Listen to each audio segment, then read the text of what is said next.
नमस्कार, मैं हूं अमीश देवगन। चंद दिनों पहले पूरे देश ने ताली और थाली बजाकर कोरोना के कर्मवीरों यानी कोरोना वॉरियर्स, कोरोना योद्धाओं का अभिनंदन किया था। लेकिन पिछले 48 घंटे में इंदौर से लेकर दिल्ली तक और बिहार से लेकर गुजरात तक जो तस्वीर सामने आई है उसने पूरे देश को शर्मसार कर दिया है। इसकी एक वानगी मैं आपको दिखाता हूं। इंदौर में कोरोना की जांच के लिए जब एक मेडिकल टीम पहुंची तो देखिए किस तरह उन्हें पत्थरों से मारा गया। इस मेडिकल टीम ने किसी तरह भागकर अपनी जान बचाई और मैं खुले तौर पर यह कहता हूं, यह हमला मेडिकल टीम पर नहीं, इंसानियत पर किया गया है। जिस दौर में डॉक्टर नर्सेस की पूजा हो रही है उस दौर में पत्थर बरसाए जा रहे हैं। आखिर यह कैसी जहालत भरी सोच है? जो डॉक्टर इस मुश्किल हालात में लोगों की जान बचा रहे हैं उन्हें मारा जा रहा है, उन पर थूका जा रहा है। शर्म से डूब मरना चाहिए ऐसे जाहिलों को। बड़ा सवाल जमात के लोगों पर भी है जिन्होंने पहले तो कानून को ताक पर रखा, अब उनका इलाज कर रहे डॉक्टरों का भी वो अपमान कर रहे हैं। तो आज इसी पर होगी देश की सबसे बड़ी बहस। कोरोना योद्धाओं पर पत्थर क्यों? मैं पूछता हूं, ये कोरोना के योद्धाओं पे पत्थर नहीं है, ये इंसानियत पे पत्थर हैं, ये अपने भगवान पे पत्थर है, ये अपने अल्लाह पे पत्थर हैं। क्योंकि डॉक्टर के रूप में ईश्वर और अल्लाह दोनों हैं जो बचा रहा है आपको। जिन डॉक्टरों और स्वास्थ्य कर्मियों को पूरे देश ने चंद दिनों पहले ताली और थाली बजाकर सलाम किया था, उनकी ये हालत देखकर किसी को भी शर्म आ जाए। लेकिन कुछ लोगों की बेशर्म सोच महामारी में खुलकर सामने आ रही है। इंदौर में कोरोना संक्रमितों की जांच करने पहुंची स्वास्थ्य विभाग की टीम पर लोगों ने पथराव कर दिया। स्वास्थ्य कर्मी जान बचाकर भागे। क्योंकि हमको पॉजिटिव कि कोई कांटेक्ट की हिस्ट्री मिली थी तो हम वहाँ गए थे देखने के लिए। बस उन्होंने आए और हम लोग ने जैसे ही पूछना शुरू किया पत्थर फेंकना शुरू कर दिए। पूरी फोर्स भी थी, सो दैट्स व्हाई हम लोग बच के आ गए, अदरवाइज बच नहीं सकते थे। जो हमारे शहर में वाकया पेश आया उसकी वजह से यकीन मानिए कि सारे मुल्क के लोगों के सामने शर्मिंदगी से गर्दन झुक गई, शर्मसारी हुई। किन अफवाहों में आप लोग गिर गए? खुदा के लिए सोच समझकर कदम उठाएं। अब जरा बेशर्मी की ये तस्वीर भी देख लीजिए। तबलीगी जमात के कुछ कोरोना संदिग्धों को तुगलकाबाद के क्वारंटाइन सेंटर में रखा गया है, लेकिन इन लोगों ने ड्यूटी पर तैनात स्वास्थ्य कर्मियों के साथ जमकर दुर्व्यवहार किया, उन पर थूका। बिहार के मधुबनी में भी तबलीगी जमात समर्थकों ने पुलिस पर हमला कर दिया। ये लॉकडाउन का उल्लंघन करते हुए दीनी मजलिस आयोजित कर रहे थे। पुलिस के रोकने पर इन लोगों ने पथराव कर दिया। उत्तर प्रदेश के मुजफ्फरनगर में भी लॉकडाउन के दौरान भीड़ को हटाने पहुंची पुलिस पर हमला हुआ। गिरफ्तारी हुई है। जो पूर्व प्रधान जिसका वो घर था वो गिरफ्तार हुआ है। उस 2 महिलाएं गिरफ्तार हुई हैं। टोटल 3 गिरफ्तारी हुई हैं। बाकी हमारी टीम अभी लगी हुई है गिरफ्तारी। देश को शर्मसार करने वाली ये तस्वीरें देखते जाइए। सोशल डिस्टेंसिंग के नियम की धज्जियां उड़ाते हुए नोएडा के सेक्टर 16 में सामूहिक नमाज पढ़ी गई। दिल्ली में मजनू का टीला गुरुद्वारे से भी करीब 250 लोगों को बाहर निकाला गया। इसे खाली करवाना पड़ा। सवाल ये है कि इन सब के बीच कोरोना की महामारी की जंग कैसे लड़ी जाएगी? आज इसी पर होगी देश की सबसे बड़ी बहस। जान पर भारी जमात की लापरवाही। और अब विश्लेषण सुनिए, इंसानियत पर पत्थर का विश्लेषण। इंदौर में कोरोना जांच के लिए गए डॉक्टरों पर पत्थरबाजी। दिल्ली में क्वारंटीन सेंटर में जमात के लोगों ने डॉक्टरों पर थूका। ये कितनी शर्म की बात है। अहमदाबाद में मरकज से लौटे लोगों ने पुलिस पर पत्थर बरसाए। मुजफ्फरनगर में लॉकडाउन तोड़ने वालों ने ही पुलिस को पीटा। ये आखिरकार क्या, किस चीज का बदला लिया जा रहा है? क्या तूफान मचाया जा रहा है? आखिरकार कोरोना जो है ना वो किसी का धर्म देखकर होता है ना किसी की शक्ल देखकर होता है। कोरोना एक वायरस का नाम है और अगर आपको वो तकलीफ हो गई है और आपने छुपा लिया है, अब आपका जो इलाज कर रहा है आप उनको भी परेशान करेंगे। अब चाहते क्या है? मेरे साथ बात करने के लिए इस चर्चा पे डॉक्टर संबित पात्रा हैं जो कि बीजेपी के राष्ट्रीय प्रवक्ता हैं। मेरे साथ अबू आजमी साहब हैं, वरिष्ठ नेता हैं समाजवादी पार्टी के। मेरे साथ शोहेब जमई हैं, अध्यक्ष IMF के, उनका अभिनंदन है। मेरे साथ इस चर्चा में माननीय अवस्थी हैं, जानी मानी लोक गायिका हैं, उनका स्वागत है। मुजीबुर रहमान है, प्रवक्ता तबलीगी जमात के, आपका भी स्वागत है। मुजीबुर रहमान साहब, आज साद साहब का एक नया भाषण भी सामने आया है और उस भाषण में वो कह रहे हैं कि लोगों को कोऑपरेट करना चाहिए अथॉरिटीज के साथ, लेकिन ये अथॉरिटीज के साथ क्या कोऑपरेट हो रहा है? पत्थर बरसाकर, थूक फेंक कर?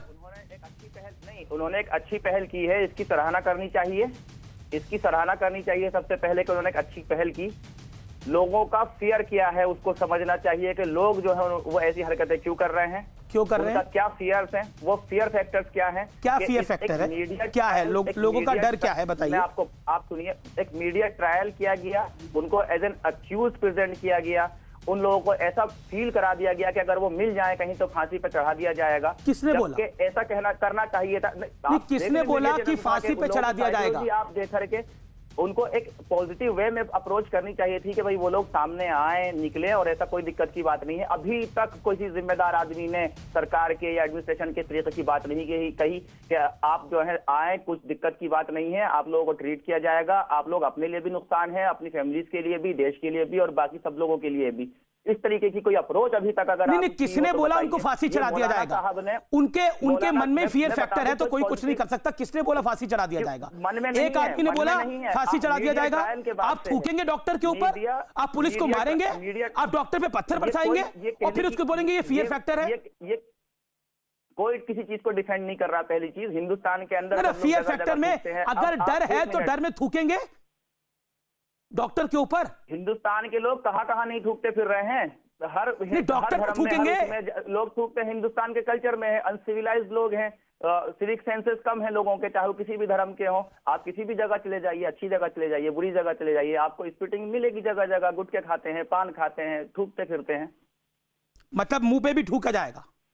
आप कह रहे हैं कि डॉक्टरों पे भी थूका जाएगा? ये तो अनसिविलाइज्ड कंट्री है। और ना आप मुझे बताइए एक दूसरा ऐसा केस, नहीं आप क्योंकि जमात से हैं इसलिए मैं पूछ रहा हूं, एक दूसरा ऐसा केस बताइए जहां पर ऐसा हुआ है, बताइए मुझे आप, या डॉक्टरों पे थूका गया है।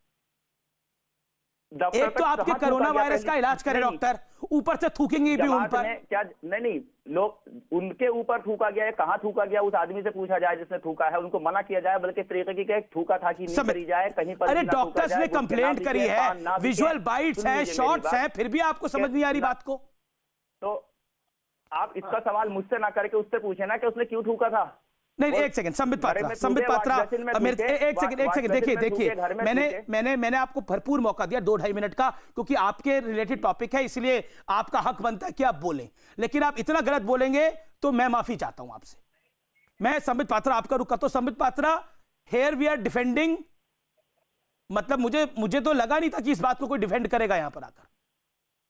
मैंने बिल्कुल डिफेंड नहीं किया। अमीश भाई, मुझे सिर्फ 1 मिनट का समय दीजिएगा, क्योंकि दिल बहुत भरा बैठा है। कल से जब से ये वीडियो देखा है, मगर मैं शांतिप्रिय तरीके से, ताकि देश में माहौल ना बिगड़े, बहुत शांतिप्रिय तरीके से कहना चाहता। देखिए, अभी मैं सुन रहा था, एक तो करेला ऊपर से नीचे चढ़ा, मतलब एक तो मिस्टेक किया है, और उसके बाद जिस प्रकार का जवाब उन्होंने दिया कि इंडिया के लोग क्या है, वो तो अनसिविलाइज्ड हैं, वो तो हर जगह थूकते हैं, वो तो थूकते फिरते हैं, ये उत्तर हमें मिल रहा है। अब मैं 5 प्रश्न पूछता हूं, 50 सेकंड में खत्म करूंगा। प्रथम प्रश्न, जहां तक मौलाना साद का सवाल है, आपके चैनल ने भी दिखाया है मौलाना साद ने क्या भाषण किया। उन्होंने कहा कि जो कोरोना है ये मुसलमानों के खिलाफ एक बहुत बड़ा षड्यंत्र है, मुसलमानों को अलग करने की साजिश है। उन्होंने कहा कि उस डॉक्टर पे विश्वास मत करना जो डॉक्टर अल्लाह से खौफ नहीं खाता है। अगर मौत आनी ही है तो नमाज पढ़ते हुए मस्जिद में मौत आ जाएगी, उससे बढ़िया मौत कोई हो ही नहीं सकती है। और कोरोना मुसलमानों का कुछ नहीं कर सकती है, उससे डरने की जरूरत नहीं है। ये भाषण आप सबने दिखाया है, और आज आके कुछ अपील कर दिया है, उस पे हो हल्ला हो रही है। मैं इतना कहना चाहता हूं, अगर इनका नियत सही था, नियत पाक था, तो ये छुपे क्यों हुए थे? अभी भी क्यों नहीं बाहर आ रहे? बाहर आते, लिस्ट अपने हाथ में लेकर आते और कहते देखिए ये वो लोग हैं जो देश के इन हिस्सों में गए हैं, और मैं फोन करता हूं, खुद मैं जमात का हेड हूं, मैं फोन करता हूं कि इन सब की जांच आप करिए। ये तो इनकी जिम्मेदारी बनती है, नंबर 1। नंबर 2 प्रश्न, और वह है कि देखिए पूरे देश में कहीं आपने सुना हो कि डॉक्टरों के ऊपर, खिड़की से बाहर पत्रकारों के ऊपर कोई थूक रहा हो? आपने कभी देखा है?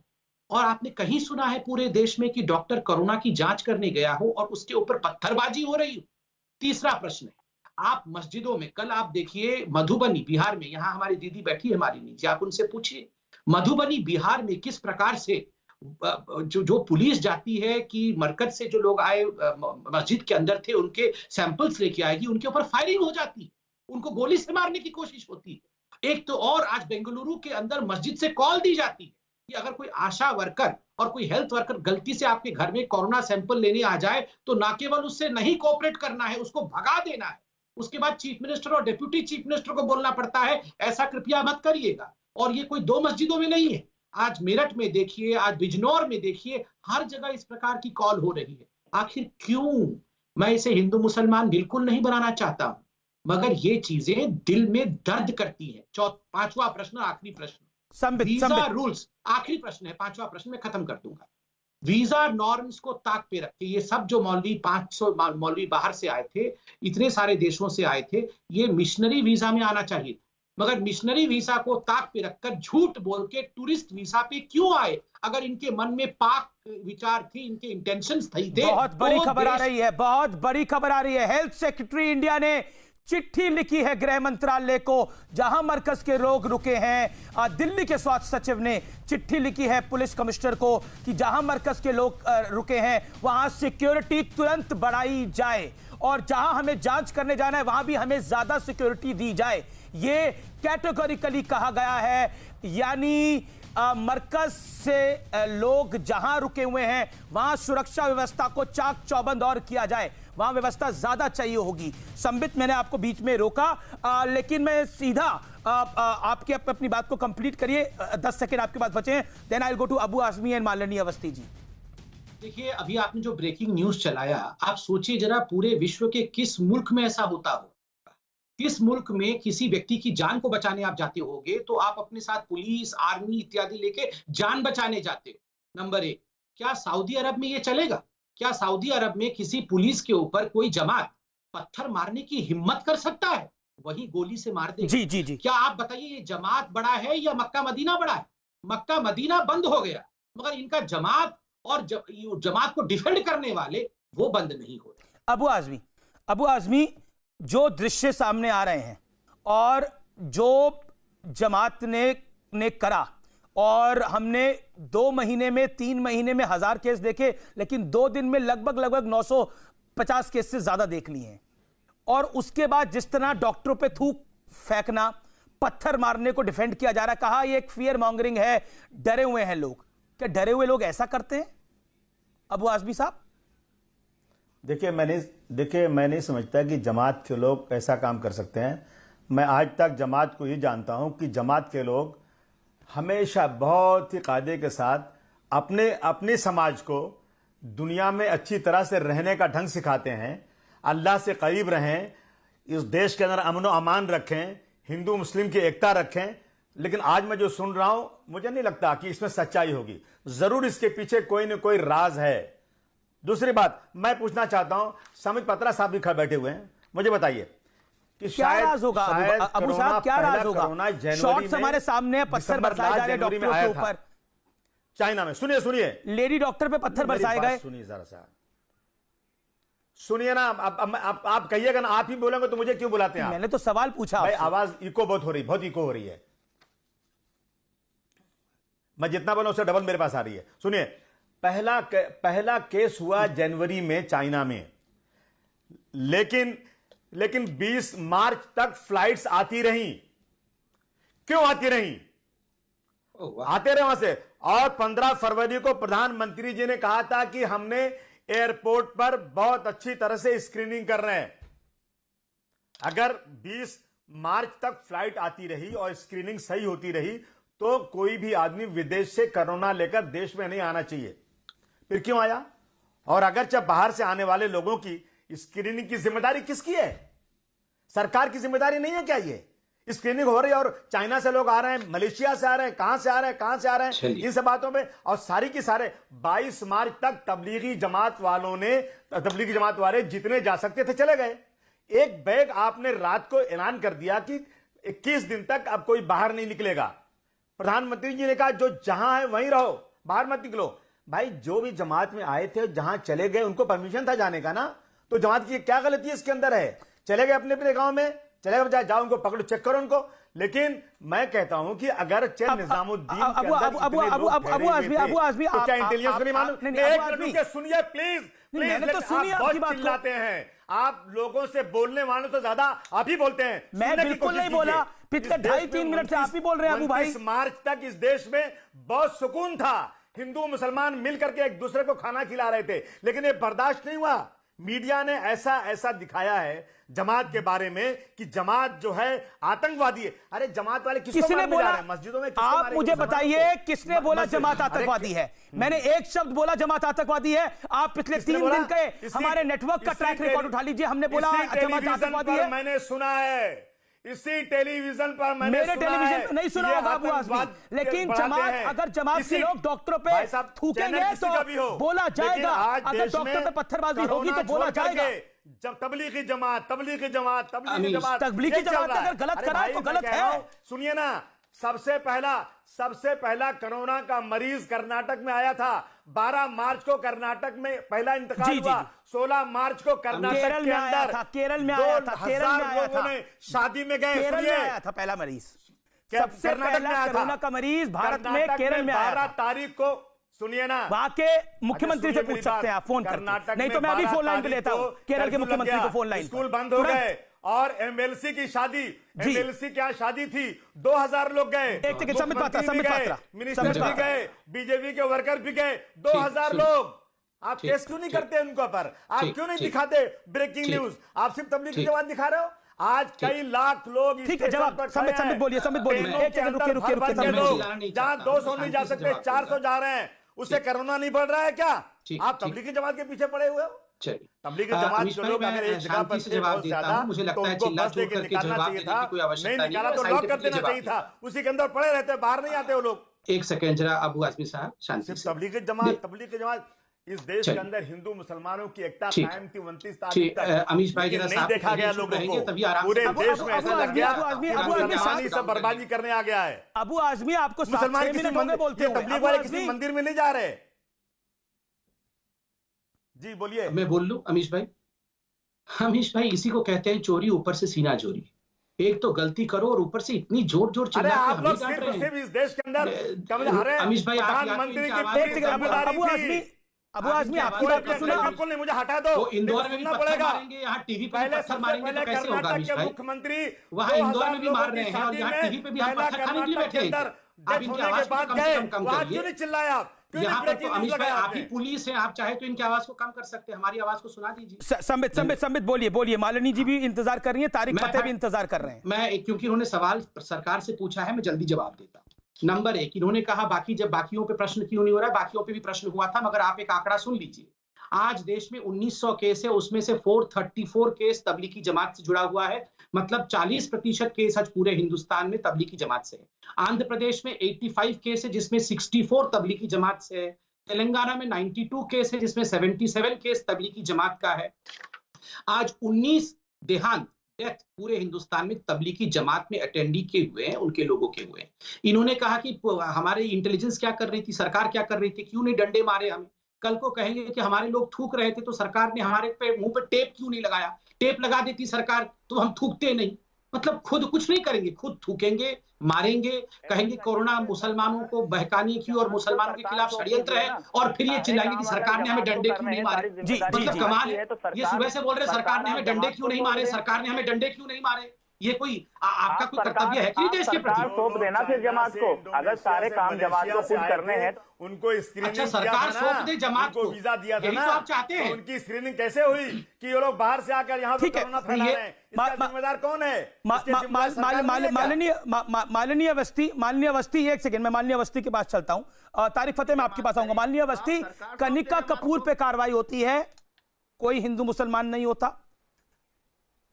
जमात पे अगर कार्रवाई होती है तो मुसलमान का रंग क्यों चढ़ाने की कोशिश होती है? दूसरा, डॉक्टर को भगवान का दूसरा रूप कहा जाता है,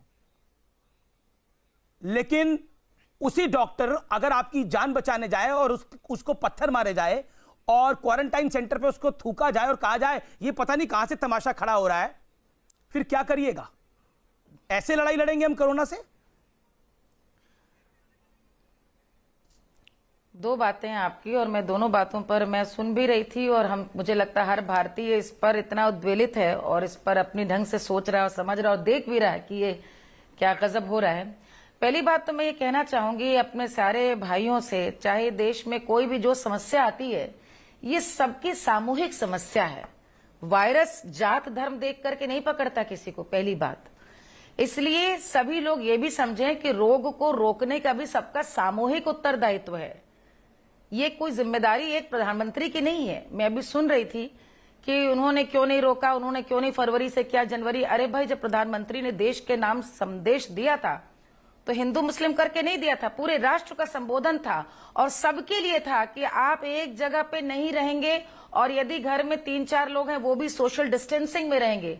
बात सिर्फ इतनी सी हो रही है। ANI ने जो रिलीज किया है, दिल्ली पुलिस ने अपना वीडियो, उसमें 23 तारीख को कहा है कि स्पष्ट बात हुई है। उन्होंने उसमें कहा कि कुछ ही लोग हमारे 100-150 लोग रह गए हैं और हम सब ने देश के सामने देखा कि 2100 लोग तो शायद आज सुबह निकले हैं और पूरे देश भर में लोग यदि थे भी, और बार बार कह रहे हैं कि सरकार को हमने बता दिया, बड़ी अच्छी बात है, जिम्मेदारी थी। यदि ऐसी कोई मजलिस चल रही थी जिसमें विदेश से भी लोग आए हुए थे और अचानक लॉकडाउन हो गया, समझा जा सकता है। लेकिन ऐसी स्थिति में आप स्वयं सामने आए, आज तो सोशल मीडिया भी है, छिपने के लिए, और जहां करीब करीब रहेंगे तो आप समझिए कि ये रोग और बीमारी आप ही के लिए घातक है।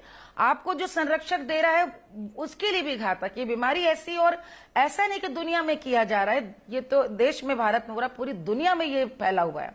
दूसरी बात जो आपने कही डॉक्टरों वाली, मेरे पिताजी अमीश प्रादेशिक सेवा में थे, जो PMS कहते, प्रोविंशियल मेडिकल हेल्थ सर्विसेज में डॉक्टर थे।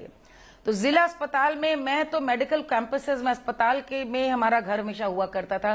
तो आप कह सकते हैं मेरा बचपन मरीजों के बीच में पल के मैं बड़ी हुई हूं, और मैंने हमेशा देखा है कि डॉक्टर को भगवान की तरह से पूजा गया। मेरे पिताजी ने पैसा नहीं कमाया, लेकिन कितना सम्मान उनका था कि गांव के लोग हो, कोई भी, उनके पास जो कुछ होता था, घर के जामुन हो चाहे गन्ने का रस हो, वही लेकर आते थे जब स्वस्थ होके जाते थे।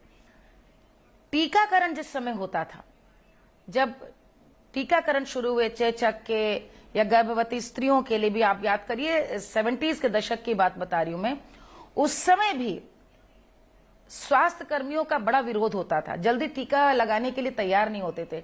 बहुत धीरे धीरे पोलियो के जब टीके तक बात आई है 90 के दशक में, तब धीरे धीरे, तब भी बहुत शंका होती थी। मेरे पति जिलाधिकारी थे, हम लोग ये बात सुनते थे मेरे पिताजी के भी अनुभवों से कि बहुत मुश्किल होता है समझाना वहां पर कि ये हम, उनको षड्यंत्र हमेशा लगता था कि हमेशा इसके पीछे कहीं ना कहीं कोई साजिश तो नहीं सरकार की। और इतने सालों में भारतवर्ष ने इतनी तरक्की की है, हम कहां से कहां पहुंच गए। मुझे आज बहुत फक्र और गर्व होता है कि शायद विश्व के बहुत तथाकथित आधुनिक और प्रगतिशील कहे जाने और समझे जाने वाले देशों से ज्यादा अच्छी तरह हिंदुस्तान ने कोरोना वायरस के इस आपदा को संभाला है। भारत में लॉकडाउन एक आसान निर्णय नहीं था। आज यहाँ के डॉक्टर्स की मिसाल तो दुनिया में दी जाती है। जिस समय हम और आप घर से बाहर नहीं निकल रहे हैं और मास्क पहन के निकल रहे हैं, वहां पे डॉक्टर जान की पे खेल कर, और पुलिसकर्मी भी, यदि आपके लाभ के लिए देवदूत बन के आपकी गली में जा रहे हैं, तो जिस प्रकार का ये लिंचिंग है, मैं इसलिए लिंचिंग शब्द का इस्तेमाल कर रही हूं क्योंकि भारत को बड़ा बदनाम किया है एक समय में, लेकिन ये लिंचिंग है जो हम लोगों ने देखा है इंदौर में दृश्य, जो हमने देखा है मुंगेर में दृश्य, जो हमने कर्नाटक में, ये लिंचिंग है। और आज मैं देख रही थी डॉक्टर जकिया को बोलते हुए आज एक चैनल पे, और उनको मुझे सलाम करते हुए जी आया कि उन्होंने कहा कि हमको यहाँ पे प्रोटेक्शन मिला है, हम बिल्कुल नहीं डरे, हम कल फिर जाएंगे। और उन्होंने कहा कि हमें मुस्लिम बस्तियों से बहुत अच्छा सहयोग भी मिला है। कुछ महिलाएं थी जो हमारे सहयोग कर रही थी, लेकिन न जाने कैसे अचानक जैसे कोई अफवाह आई। मैं सिर्फ ये कहना चाहूंगी कि आज पढ़े लिखे शिक्षित समाज में, जहां आपको सोशल मीडिया से ये दिख रहा है कि 5000 से ऊपर मौतें अमेरिका जैसे देश में हो चुकी हैं, इंग्लैंड में कल एक दिन में 550 मृत्यु हुई, वहां पर हिंदुस्तान में हम जब वायरस के इस प्रकोप को नियंत्रित कर रहे हैं, कृपा करके इसमें सहयोग करें। न मीडिया, न देश की सरकार, कोई हिंदू मुस्लिम नहीं कर रही। और आप भी कृपया मेरे सभी मुस्लिम भाइयों से बहुत हाथ जोड़ करके आदर पूर्वक ये निवेदन है, संवेदनशील जाति धर्म को होकर मत होइए। सिर्फ भारतीय जी अबू आजमी कुछ कहना चाह रहे हैं। तारिक फतेह का ऑडियो हमारे पास आ रहा है अभी, मैं फिर तारिक फतेह का रुख कर सकता हूं। वायरस से पहली बात अबू आजमी कुछ कहना चाह रहे हैं। अबू आजमी नहीं, नहीं, मैं ये कह रहा हूं कि बहुत अच्छी बहन बात कर रही है कि हिंदू मुस्लिम नहीं होना चाहिए, लेकिन ऐसी मीडिया में जबरदस्त तरीके से चल रहा है। अरे मीडिया वाले और जगह क्यों नहीं दिखाते हैं? दिल्ली के बस स्टॉप पे लाखों लोग हैं, वो ब्रेकिंग न्यूज नहीं है क्या? लाखों लोग चले जा रहे हैं पैदल, सोशल डिस्टेंसिंग खत्म हो गई है, ये ब्रेकिंग न्यूज नहीं है क्या? तो ये अब सिर्फ जमात के पीछे पड़े हुए हैं। उनकी मजबूरी भी सुनिए जरा, उनकी बात भी सुनिए जरा सा। मैडम सुनिए ना, उनकी जरा बात भी सुन लीजिए ना, कि जो लोग जब तक बस ट्रेन चालू थी लोग चले गए, एक बैग जब 4 घंटे पहले अनाउंस हो गया तो जो लोग अंदर थे वो अंदर थे, बाहर तो नहीं निकले, उसको लॉक कर देते आप, कोई बाहर निकल ही नहीं पाता। तो फिर इतनी बड़ी वो करने की जरूरत क्या? आज मैं मुंबई में बहन जी मुंबई में चिल्ला रहा हूं मैं, लोग यहां पड़े हैं, लोगों को खाने को नहीं है, लोगों के पास घर भी नहीं है, कैंसर का इलाज कराने आए थे, पूरा परिवार पड़ा हुआ है, न खाने को मिल रहा है न जाने को मिल रहा है। क्या करेंगे लोग? कहीं न कहीं बाहर निकलेंगे तो बोलेंगे ये लोग जो है कोरोना फैला रहे हैं। ऐसे लाखों लोग परेशान हैं आज। तो सरकार की तरफ से जो इसके अंदर प्रिकॉशंस होना चाहिए, जो मदद होना चाहिए, वो शायद 5% भी नहीं मिल रही आज। इसका क्या रास्ता है? मजबूरी लोगों को कुछ है, लेकिन इस बात को ऐसा हुआ बना के पहले तो मैं उनकी बात का जवाब देना चाहती हूं। एक सेकंड बहन, 29 मार्च के पहले सब हिंदू मुसलमान मिलकर एक साथ बांट रहे थे, सब चल रहा था, लेकिन मीडिया ने इसको इतना ज्यादा फैला दिया। जमात तबलीगी जमात, मस्जिद। एक सेकंड, तारिक फतेह कुछ कहना चाह रहे हैं। तारिक फतेह कुछ कहना चाह रहे हैं। एक सेकंड।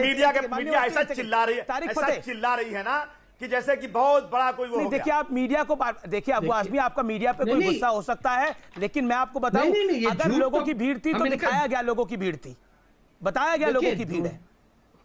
तारिक फतेह, आप तबलीग के लिए जो 2 दिन से चल रहा है उतना आज तक किसी को नहीं दिखाया गया, और मैं आपको गारंटी से कहता हूं, अरे बस करो भाई, तबलीग के लोगों का किरदार बताऊंगा। देखिए कुछ लोग गलत हो सकते हैं, मुझे नहीं मालूम, लेकिन तबलीग का किरदार दिखाऊंगा आपको। तबलीग के लोग कभी जिंदगी में ऐसा काम नहीं कर सकते। तारिक फतेह बोलिए आप, वजह क्या है? एक्शन का रिएक्शन, प्रॉब्लम क्या है? इसकी इंक्वायरी पहले होना चाहिए। अवनीश, 1 सेकंड गैप तो इनको बोलो दो, ये मस्जिद नहीं है या कंटिन्यूस बोले जा रहे हैं आप। देखिए, ये जो बात कह रहे हैं कि तबलीगी जमात का कोई ऐसा शख्स नहीं कर सकता है, तो मेरी तो फैमिली तबलीगी जमात की है, मैं जानता हूं।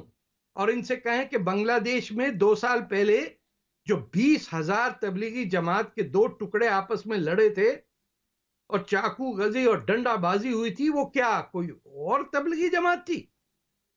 और हुकूमत की क्या जिम्मेदारी है, या हिंदुओं की क्या है, या मुसलमानों की क्या जिम्मेदारी?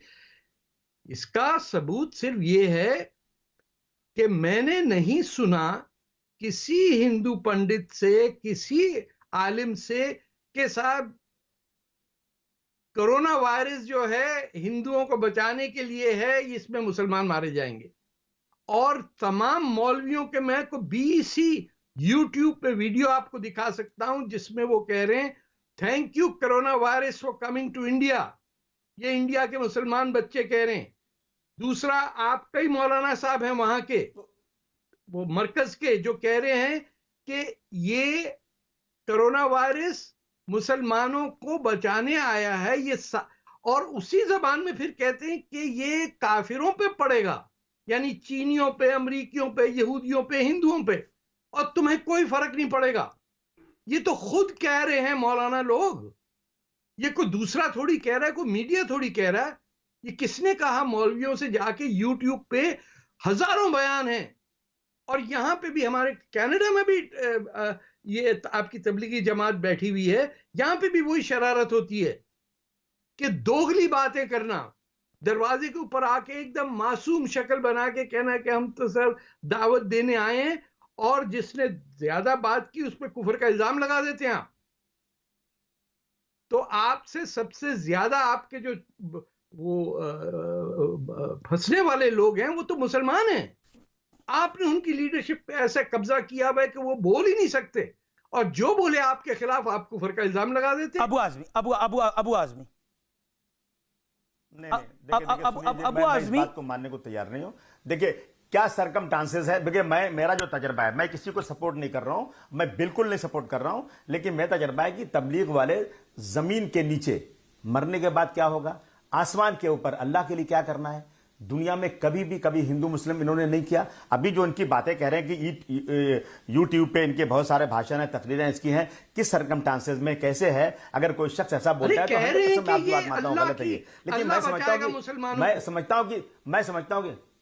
मैं समझता हूं कि तबलीग के लोग किसी, आज देखिए तबलीग के लोग जहां भी परमिशन मांगते हैं, चाहे बीजेपी की सरकार हो चाहे कांग्रेस की कोई सरकार भी हो, बड़े बड़े मजमे करते हैं लोग। नहीं, बिल्कुल वो मजमे करें। एक सेकंड मैं ये मैं कहना चाहता हूं, तारीख आज तक मैंने नहीं सुना, मेरा तजुर्बा आज तक ऐसा नहीं है। मैं इसको बिल्कुल, इस विषय को बिल्कुल हिंदू मुसलमान नहीं करना चाहता, और मैं आपको भी अबू आजमी ये बात को कहता हूं, तबलीगी जमात को जितने कार्यक्रम करने हैं वो करें, लेकिन ये लॉकडाउन खुल जाए तो कार्यक्रम करें, लेकिन थूकना क्यों किसी के ऊपर? नहीं, कहां कर रही है अभी, कोई थूकना क्यों?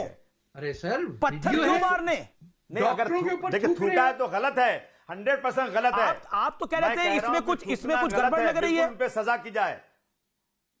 नहीं, बिल्कुल तबलीगी जमात के जो प्रवक्ता है वो कह रहे हैं कि उन लोगों को डर लग गया था तो थूकेंगे लोगों के ऊपर, पुलिस वालों पे थूकेंगे। नहीं, ऐसा नहीं, कुछ किसी ने कुछ उल्टी बात किया होगा, किसी ने कुछ गाली दिया होगा, या शायद कुछ भी किया हो।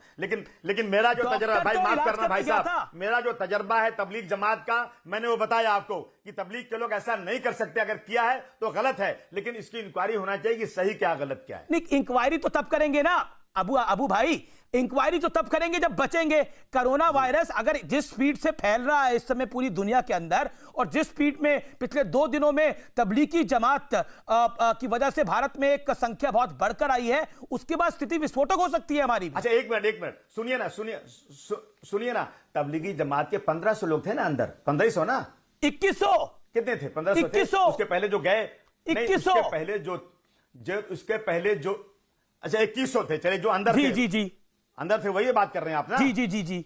जो पहले चले गए वो तो परमिशन था जाने का, जो पहले चले गए वो तो ट्रेन से गए, बस से गए, जो परमिशन था खुला था। उसमें भी तो कोरोना वायरस के संक्रमण वाले लोग थे, तेलंगाना में 9 लोग मर गए, तो उनकी क्या गलती?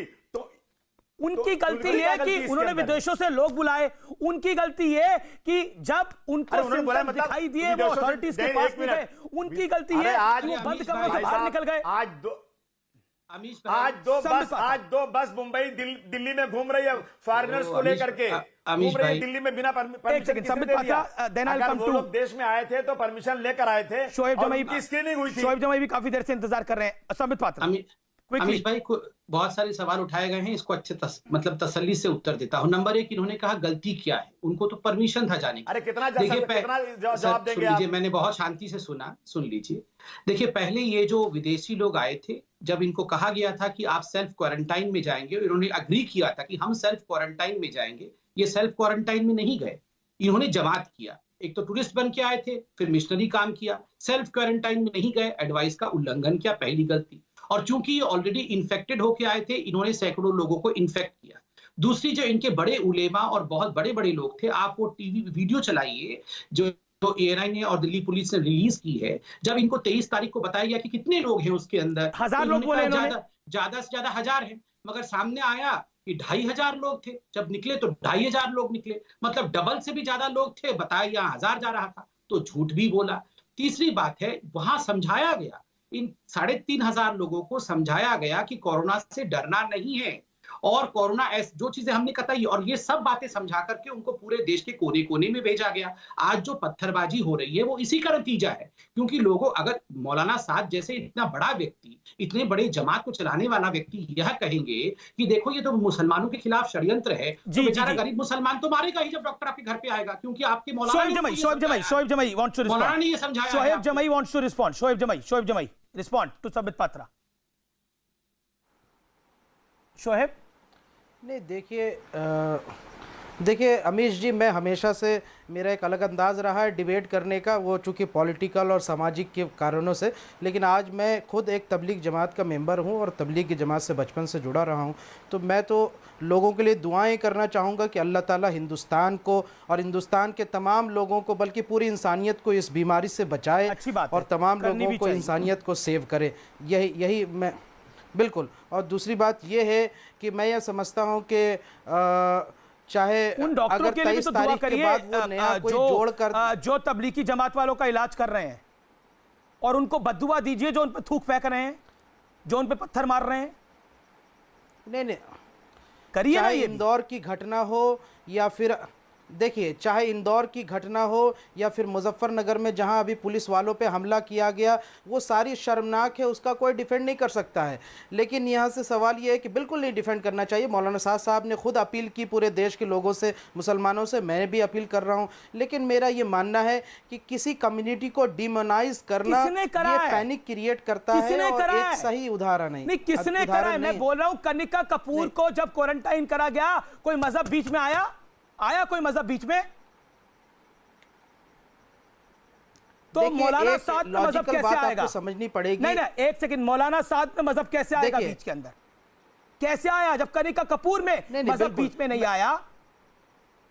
जब वसुंधरा राजे सिंधिया की बात हुई तब मजहब बीच में नहीं आया, जब दुष्यंत सिंह की बात हुई तब मजहब बीच में नहीं आया। आज मजहब बीच में आ रहा है।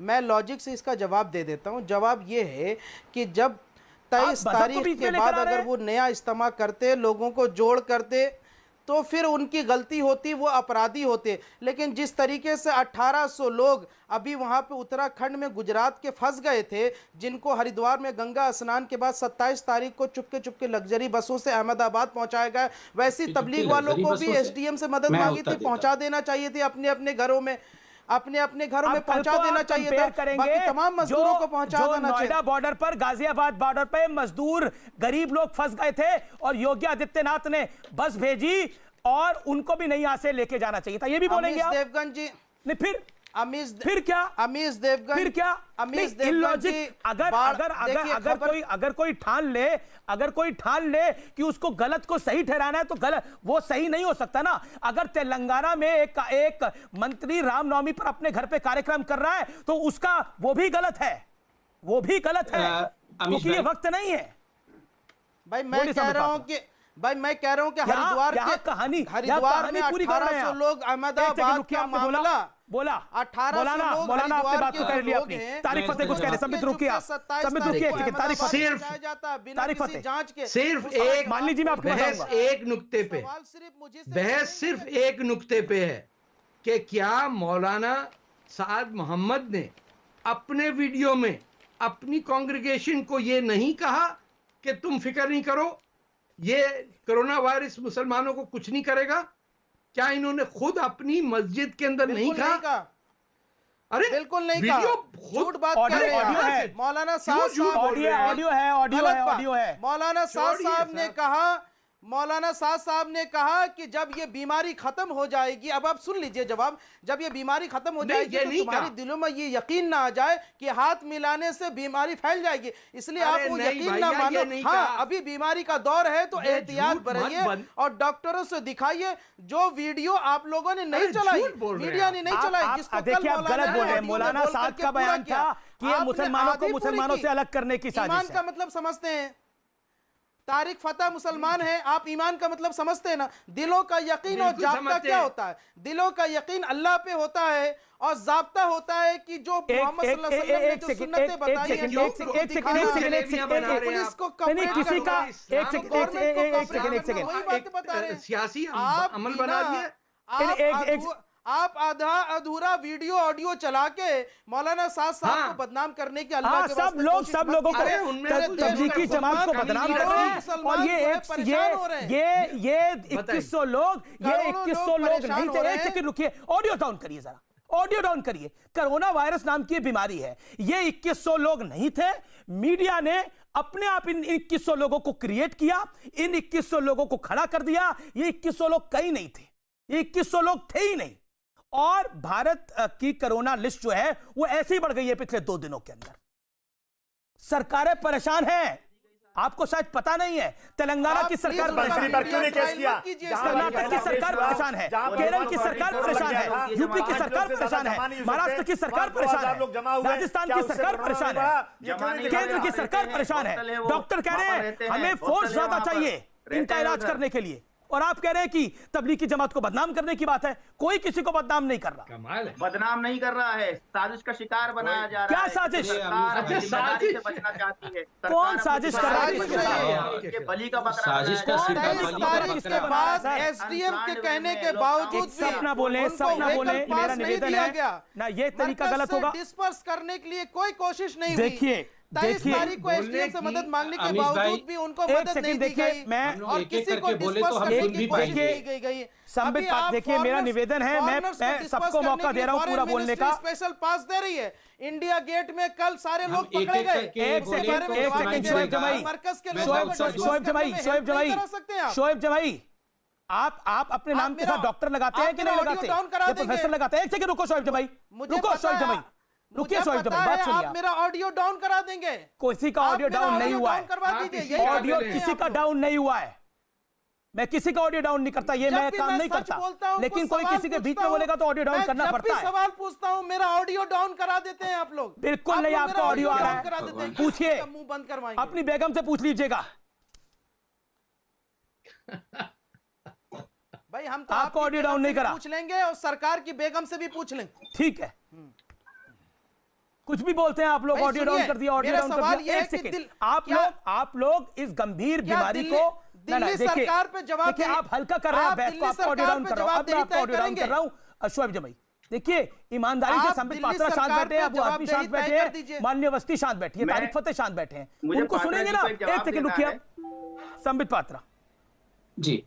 देखिए 2-3 बातें मैंने 30 second, then Malini ji and then Abu Azmi. नहीं, थोड़ा समय दीजिए अमीश जी। बहुत सारे सवाल सरकार पे आ रही हैं और आज सरकार के नुमाइंदे के नाते मुझे बहुत सारे जवाब देने हैं। पहली बात तो है, यहाँ बार बार एक इक्विवेलेंस ड्रॉ करने की कोशिश की जा रही है कि कुछ लोग तो हरिद्वार में भी फंसे हुए थे, उनको लग्जरी बस में क्यों लेके गए? मैं तो कह रहा हूँ प्रत्येक माइग्रेंट लेबर को पूरे लग्जरी के साथ लेके जाना चाहिए। जो कहीं भी फंसा हो और लॉकडाउन हो गया हो, उसको खाना देना चाहिए, सहूलियत देनी चाहिए और आराम से उसके घर तक पहुंचाने का काम ये सरकारों ने किया भी है और कर भी रही है। मगर ये इक्विवेलेंस मत ड्रॉ करिए। वो लोग किसी के ऊपर थूक नहीं रहे, वो लोग किसी के ऊपर पत्थरबाजी नहीं कर रहे हैं, वो बेचारे गरीब लोग हैं जिनके साथ खड़ा होना। यहाँ भी राजनीति कर रहे हो, यहाँ भी हिंदू मुस्लिम, फिर यहाँ भी हिंदू मुस्लिम, आपका काम यही है। आप लोग कम्युनल वायरस देश में फैला देना चाहते हो। हम ये नहीं हम ये कह रहे हैं कि जहाँ जहाँ लोग फंसे जाना चाहिए, मगर नहीं भेज रहे हैं ना। क्यों नहीं भेजा इन लोग जमात वालों को? जब जमात वालों ने लेटर लिखा था पुलिस को कि हमें बस दो, परमिशन तो निकालना है, वहाँ तो नहीं बस भेजा ना। पर भी मैं ना बोल सकूं, ये तीनों मेरे पे अटैक करना शुरू कर दे, ये किस प्रकार से डिबेट होगा अमीश भाई? ये कोई मतलब है? गलत क्यों बोल रहे हैं आप? अमीश भाई, देश में कोरोना आया कहाँ से? अगर सही स्क्रीनिंग पहले दिन होती तो अबू आजमी इत्मीनान से सुन लीजिए ना। पहले आप संबित को सुन लीजिए, फिर आप जवाब दे दीजिएगा। 20 सेकंड संबित, आप अपनी बात को कंप्लीट करिए। 20 सेकंड क्या होता है? देखिए अबू आजमी 40 सेकंड। अमीश भाई एक बात में ध्यान से याद रखिए, दादागिरी से डिबेट नहीं चलता है कि हम बोले तो दूसरे चिल्लाना शुरू कर दे और हम शांति से बैठे रहे। शांति नहीं, हाँ क्या होता है? शांति से सुनिए बैठे। एक तो गलती कर रहे हैं, एक तो मरकज के यहाँ प्रवक्ता बन के बैठे हैं, पूरे देश में जहालत के साथ साथ यहाँ पर कोरोना भी फैला रहे हैं, ऊपर से आके हमारे ऊपर डांट झपट ये सब भी कर रहे हैं। इतनी आपकी ये व्यवहार है आपका? आप एक रिप्रेजेंटेटिव है, पब्लिक रिप्रेजेंटेटिव है, शर्म आनी चाहिए आप लोगों को, शर्म आनी चाहिए। पत्थरबाजी हो रही है यहाँ पे देश, शर्म आनी चाहिए बिल्कुल। आप जैसे आप तो खुद ही हार के आ गए इलेक्शन। चुल्लू भर पब्लिक रिप्रेजेंटेटिव है, चुन के आते हैं बार बार। आज आप लोगों को जागरूक करने के बदले लोगों को भड़का रहे हैं। भर पानी में आप लोगों को भड़का रहे हैं। नहीं, भाषा की मर्यादा रखा जाए, दोनों तरफ से मेरा हाथ जोड़ के आप देश को बर्बाद कर रहे हैं, आप जमात के साथ खड़े, देश को कम्युनलाइज कर रहे हैं। लोगों को अपील करना चाहिए कि जांच के लिए सामने आइए। आप कम्युनल वायरस फैला रहे हैं, जो थूक रहे हैं। आप शांति से सुनिए, मुझे बोलने दीजिए पहले, फिर उसके बाद चिल्लाइए। अमीश भाई इनको कहिए ये शांति से सुने। हम यहाँ पर किसी से डर के अपनी आवाज को बंद करके नहीं आए हैं, मुझे बोलने दिया जाए। मैं शांति से सबकी सुना हूँ, अब मुझे बोलने दिया जाए। हम आपसे कहाँ डरते हैं? आपको हम कुछ समझते नहीं, आप किसी से नहीं डरते हैं भैया, किसी को भी पत्थर मार सकते हैं, हम जानते हैं, और आप थूक भी सकते हैं, ये भी मैं जानता हूं। देखिए मर्यादा को बना के रखिए, मर्यादा संबित और शांति से बोलने दिया जाए। अनीश भाई अब शांति से सर, मैं हाथ जोड़ के बोलता हूँ, शांति से बोलने दिया जाए। मैंने आपको शांति से सुना, मैंने आपको शांति से सुना, अब बोलने एक बार आप अमीश भाई शांति से बोलने दिया जाए। डॉक्टर महेश शर्मा भी मेरे साथ जुड़ गए हैं, आप पूर्व केंद्रीय मंत्री हैं, नोएडा के मेंबर ऑफ पार्लियामेंट हैं, वो भी मेरे साथ जुड़ गए हैं। मेरा निवेदन है कि एक एक करके बात को रखा जाए। अबू आजमी, आप अपनी बात को आप अपने आप को मैं मौका दूंगा अपनी बात को रखने का। संबित पात्रा, आप अपनी बात को 20 सेकंड में कंप्लीट कर लीजिए, क्विकली, जल्दी से कंप्लीट कर लीजिए। और मुझे लगता है तू मैं नहीं पढ़ना चाहिए इस विषय के ऊपर। तो मैं तो बोल रहा हूं तू मैं नहीं पढ़ना चाहिए। जैसे ही हम बोलना शुरू करते हैं बाकी लोग चिल्लाना शुरू कर देते हैं। देखिए यहां पर कहा जा रहा है कि हरिद्वार में जो लोग फंसे थे, ये जो माइग्रेंट लेबर हैं, वो इक्वल टू जमात है। बिल्कुल नहीं, मैंने आंकड़े दिए। पूरे जमात के कारण से पूरे हिंदुस्तान में आज क्या आंकड़े हैं कोरोना के, वो 40% of cases in India is because of जमात।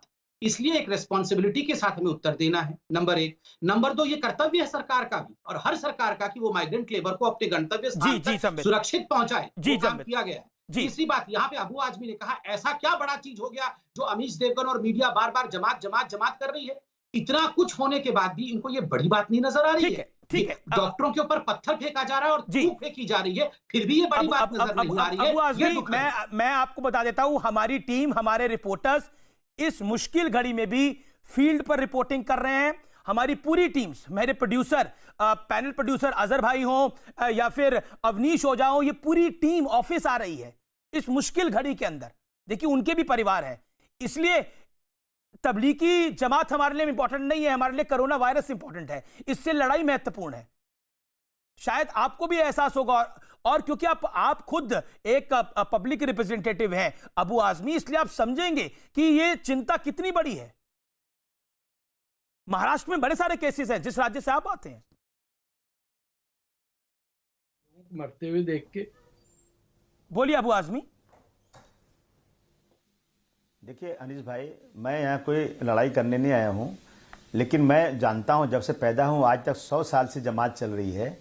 आप एक बार YouTube पे एक जमात की दुआ सुन लीजिए। जब वो लोग जमात में जाते हैं ना, किसी से 1 रुपया लेते नहीं है, और जमात में जाते हैं जब दुआ करते हैं आखिरी दिन ना, वो दुआ सुनिए कि मुल्क के लिए, अपने भाइयों के लिए किस तरह की दुआएं करते हैं। तो मैं जमात से ये बात एक्सपेक्ट नहीं कर सकता कि जमात के लोग थूकेंगे, पत्थर मारेंगे। जरा इसके पीछे क्या चीजें हैं वो मालूम होना जरूरी है।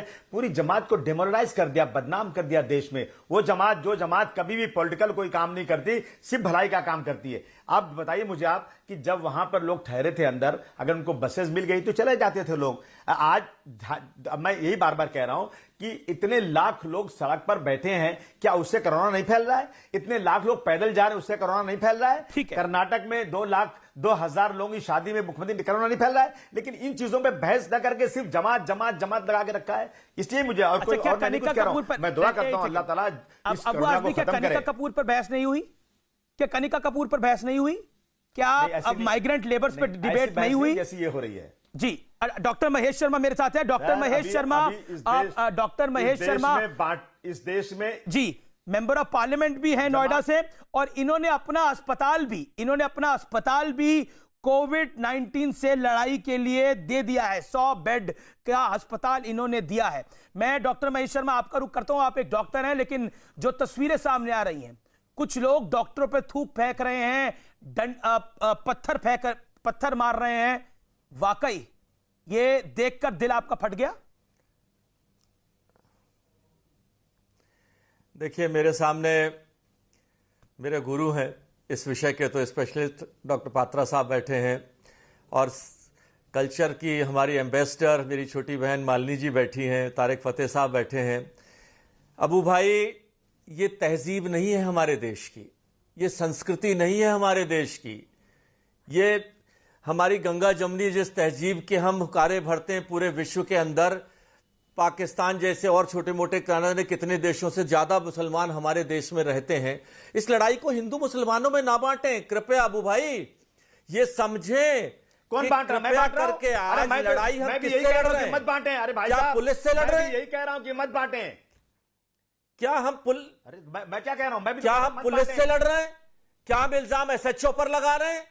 ये जब पूरे देश को सूचना मिली, हमारे अनुभव थे, पढ़े लिखे लोग थे, समझदार लोग थे, पूरे विश्व, इटली से हम भुगत चुके हैं, अपनी उंगलियां जला चुके हैं, चाइना जला चुका है, अमेरिका जला चुका है, तब भी हम नहीं आगाह हुए। हमारा अल्लाह, हमारा भगवान, हमारा गुरु नानक, हमारा ईसा मसीह बहुत मेहरबान है हम पर, भारत पर। उसने हमें आगाह कर दिया, हमें नरेंद्र मोदी जैसा प्रधानमंत्री दे दिया, फैसले लेने वाला। उसने कहा लॉकडाउन करना है, 25 तारीख से आज हमें जनता कर्फ्यू करना है, तुरंत फैसले लेने वाला 15 फरवरी से कहा था उन्होंने कि जितने पैसेंजर आएंगे सबकी स्क्रीनिंग होगी।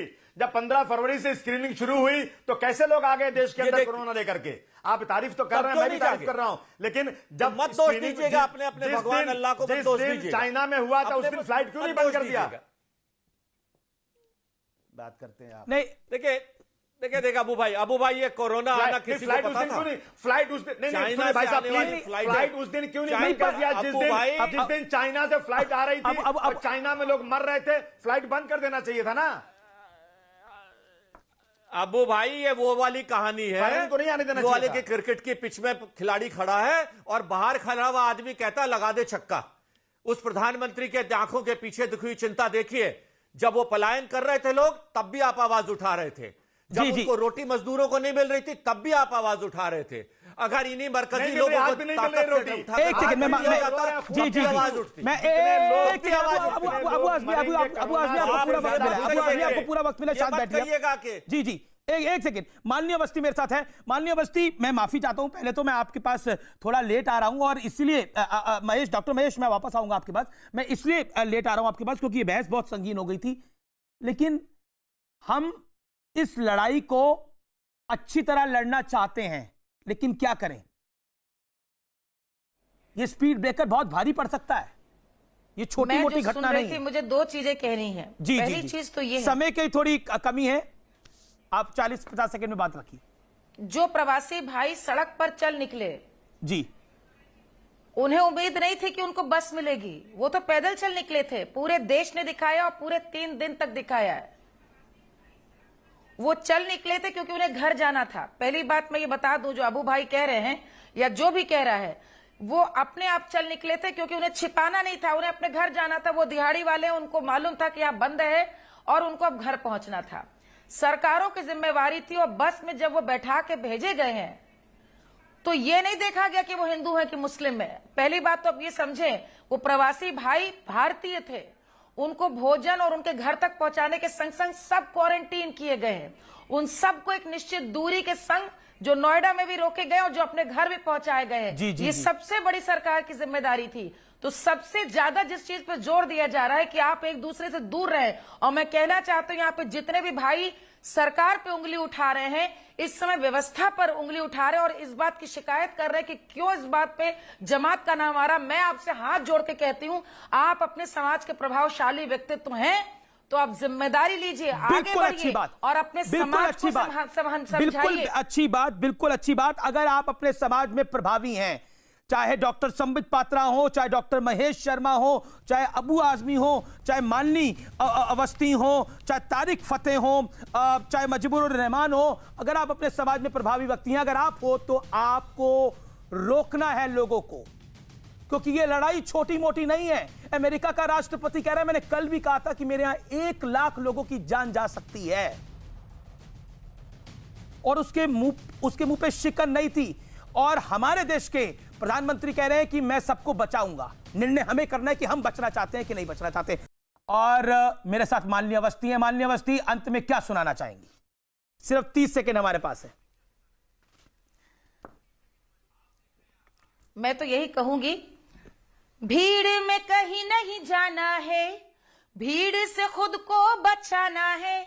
दोनों हाथ अपने मल के साबुन से खूब धोना है, डरना नहीं मुस्कुराना है, मिलकर के इसको हराना है।